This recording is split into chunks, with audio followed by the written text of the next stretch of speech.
Monsters don't hide in shadows anymore. Sometimes, they stand beside you.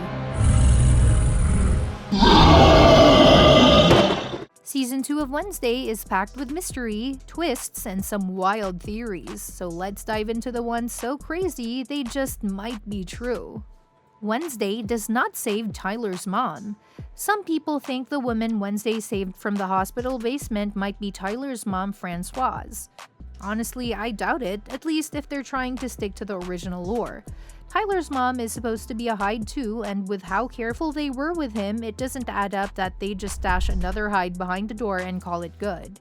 And if they did figure out a way to keep a Hyde that calm, why wouldn't they have used it on Tyler? Hydes are super dangerous, and one transformation could cause total chaos. It seems way too risky to keep one locked up just because she's mentally broken. Then again, the show isn't exactly known for sticking to its own rules, so who knows what twist they'll throw at us next. Enid's killer and savior. In the very first episode of Wednesday Season 2, Wednesday gets hit with a seriously creepy vision of her roommate Enid dying, and ever since, fans have been stressing out whether it's actually going to happen. The vision shows Enid's tombstone, followed by her yelling, "I died because of you," at Wednesday. Yeah, not exactly subtle, it had everyone thinking Enid was definitely doomed. But so far, Enid's still around. By the end of Part 1, she's alive and well, which was a bit of a relief. That said, heading into Part 2, things are looking rough. Flashback to Episode 2, Wednesday visits Tyler in Willow Hill Psychiatric Hospital, and he straight up tells her he's going to kill Enid the next time he sees her. At that point, it didn't seem like a big deal since he was locked up tight. But by the end of Season 4, Tyler's busted out, and guess who's at the top of his revenge list? Yep, Enid. So while she's made it this far, her odds aren't looking great going forward. Nevermore's most cheerful werewolf might actually be in real danger this time. But Wednesday Season 2, right off the bat, gives fans a huge clue about how Enid Sinclair might avoid the grim fate shown in Wednesday's creepy vision. Here's the twist. Pugsley Addams, Wednesday's younger brother, now has electricity powers, kind of like a mini Uncle Fester. At one point, he pokes one of Eugene's dead spiders and zaps it back to life with his electric touch. Seriously. So now fans are convinced this little spark of resurrection might play a big role if Enid does actually die this season.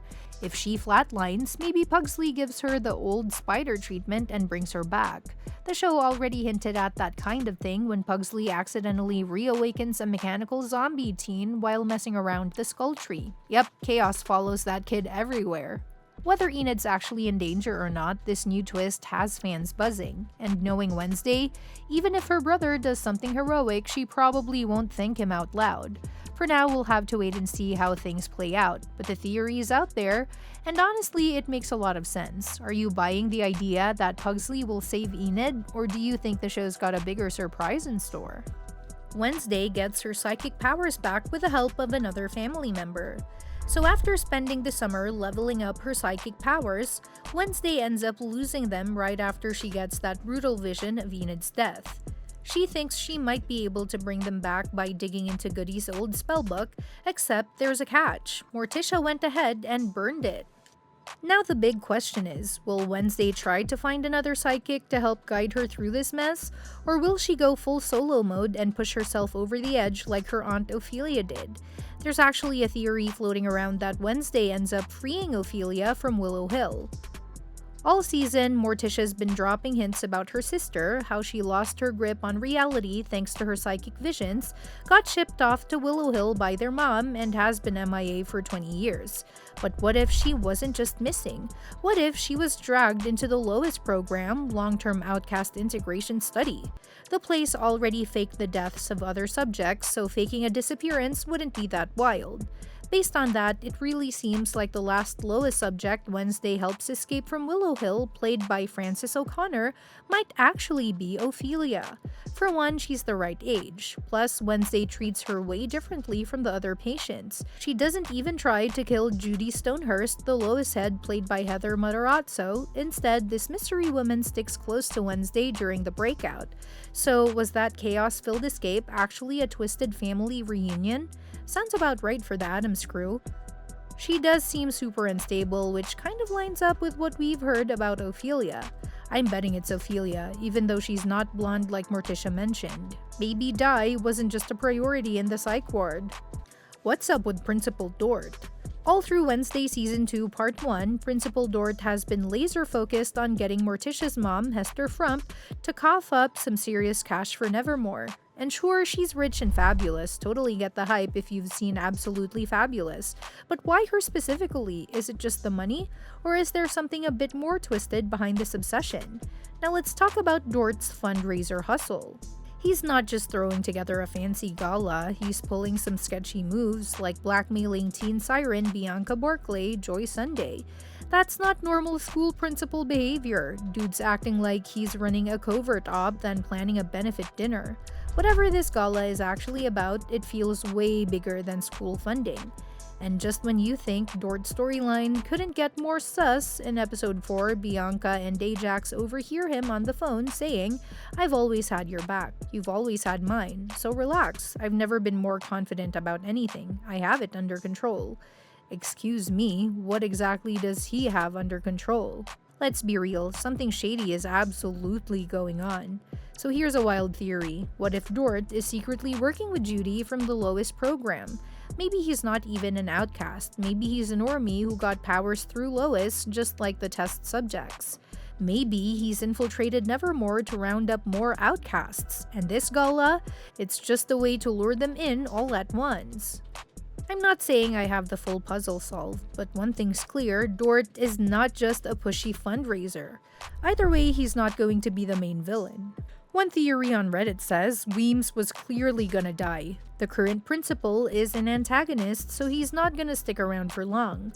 We'll almost certainly get a new principal come next season. Another says, I think he's the cop-out antagonist who hides the real one of the season, but I think he's still going to die. Slurp will be fully de-zombified. Pugsley Addams really made an entrance in Wednesday Season 2 by doing something totally wild, accidentally reviving a dead student named Slurp with his new electricity powers. One minute he's poking a spider back to life, and the next, boom, he's got a zombie buddy following him around campus. But here's where it gets weirder. The more Slurp snacks on mystery meat and brains, yep, real ones, the more alive he starts to look. By the time we hit the Willow Hill prison break scene, he's actually talking, and not in groans. At this rate, he's heading toward full-blown human mode. So the question is, what happens if Slurp actually comes back all the way?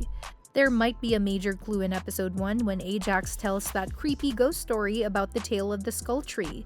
According to the legend, the spot where Slurp was buried is the same place where a brilliant Nevermore student once created a mechanical heart to keep himself alive, only to be brought down by his own ambition. Now fans are wondering, is Slurp actually that boy? If so, is his reanimation tied to something deeper, like that mechanical heart rebooting as his brain heals?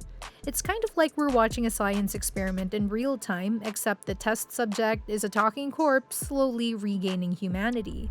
Once his brain's fully back online, he could either be a huge threat, or maybe the key to uncovering some of Nevermore's long-buried secrets. One thing's for sure, Slurp's story is just getting started.